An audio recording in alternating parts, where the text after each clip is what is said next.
So one of the things I have been really thinking about and doing some research on is how can we trust people? How can we trust ourselves? So a lot of the answer of like how to trust ourselves is to have good boundaries and to maintain those boundaries and to recognize when people are violating those boundaries. But I want to say that even further than that, the way to trust someone is to see if they tell the truth. And that seems super basic, but, like as we've seen recently, politically, if someone's telling you something you want to hear, but they're a liar, or, if I think a lot of those of us who've been in abusive relationships, or have had abusive parents, so much of that situation, so much of the context for that relationship has been a schism between reality and our perception of what's happening. Constantly arguing with this other person as to what's going on. And then we get confused. But if I look back on the problematic relationships that I've had, it is clear that from the beginning, they were not trustworthy people. They were not telling the truth. And I know that when I gave these people the opportunity to explain themselves to me or to justify, argue, defend, explain their behavior, and it would confuse me. So I'll give an example. My abusive ex, I did not realize, but when I met him, he had a friends with benefits. I don't even want to call it that. He had like a booty call situation with somebody who was actually reliant upon his sister.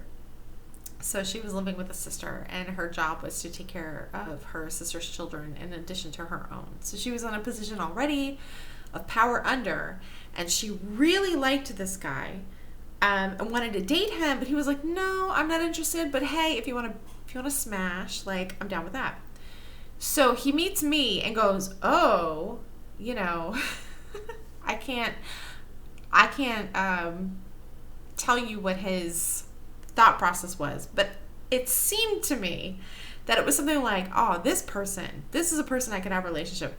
This person is, worthy of having a relationship with." And he dumped the booty call person to date me. Now, I had no idea this was going on. He just like, literally the day of our first date, he was ending things with her. And I had no idea. So that's going on. And then he tells me sort of at the beginning, "Oh, I had this like visit to a friend planned, but like, this was more important. I realized this might be like a momentous moment in my life. And, I think this is more important." So I just put that on pause. I was like, okay, great. And I didn't realize that this friend was someone that he had been pining for multiple years. And that he had been in a relationship with another person and still wanted to be with this friend. So in his opinion, he did not lie to me. He did not, tell me information I didn't need to know. He, as far as he's concerned, he was very ethical in the way that he handled things. But as far as I was concerned, I'm like, whoa, you literally had a fuck buddy that you ended things with the same day of our first date. You told me you had a friend, and this was not a friend. This was somebody that you wanted to date and be with. And then he came back from that visit and was like, "Oh, I have feelings for this person, but like, points for honesty."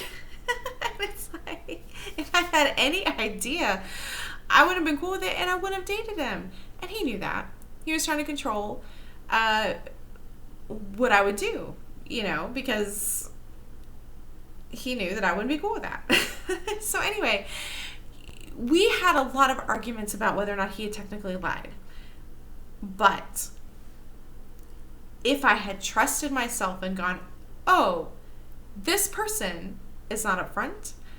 They don't tell the truth." And it's not just about, are the words coming out of my mouth accurate? It's, am I accurately representing the situation? Do you have an understanding of what is going on? And that was not the case. So when you're sitting there thinking like, ooh, can I trust this person? Lies by omission are still lies.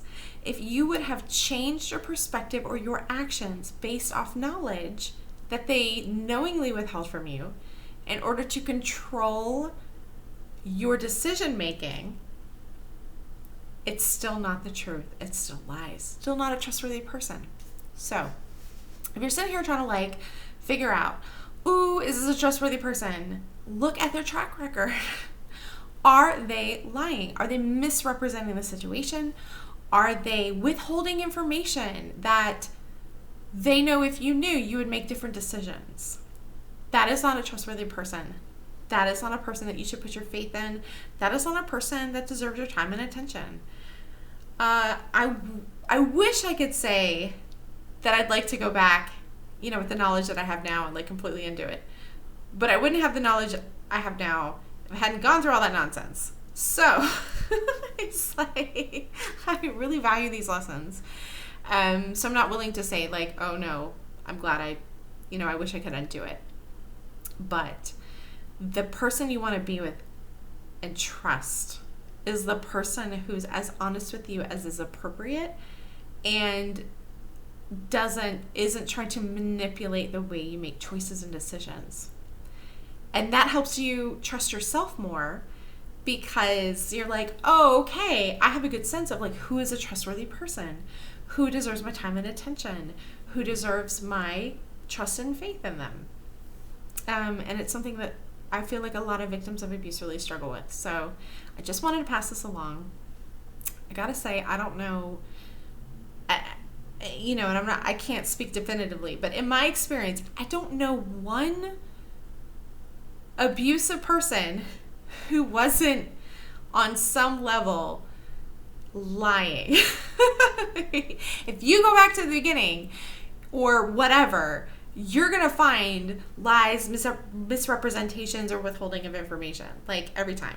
And if that's not the case, I'll be surprised. But that's sort of my personal theory that I'm working with. Anyway, I hope you guys have a great Friday night. And talk to you next time.